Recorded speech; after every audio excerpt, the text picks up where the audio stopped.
We have our first sham wow of the regular season. D'Angelo Russell has been once again traded from the Lakers to the Brooklyn Nets, along with 3 second-round picks, along with Maxwell Lewis, and coming back the other way for the Lakers is Dorian Finney-Smith and Shake Milton.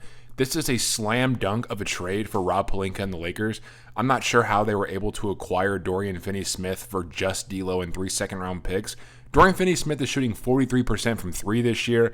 He's an elite 3-point shooter. He's an elite defender. This is a guy that can play on any team.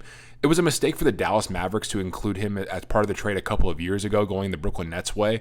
And I think that Finney-Smith is just a winning player. He's one of those guys, he doesn't need the ball. He can fill a million different roles.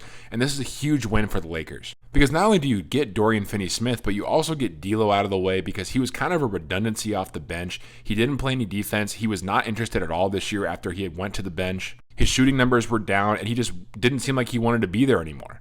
So you take his contract, Maxwell Lewis's contract, who was a second-rounder drafted last season, who's not a very good player, and 3 second-round picks, and you parlay that into Dorian Finney-Smith, a player who I thought was going to be a member of the Memphis Grizzlies for a first-round pick. But the Lakers did it for 3 second-round picks. That's a huge win.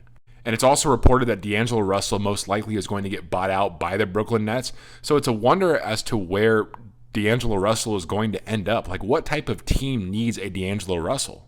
Honestly, there are a couple of spots. Somebody that, a team that could use some scoring off the bench. The Denver Nuggets are a possibility. The Orlando Magic are a possibility. And the Miami Heat are a possibility. I just don't know if D'Angelo Russell mixes with that Miami Heat culture.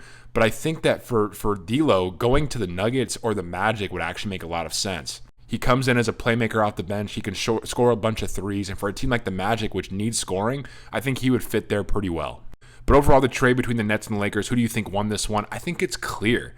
The Lakers, they might not have got the best player because I think D'Lo is a better player than Dorian Finney-Smith.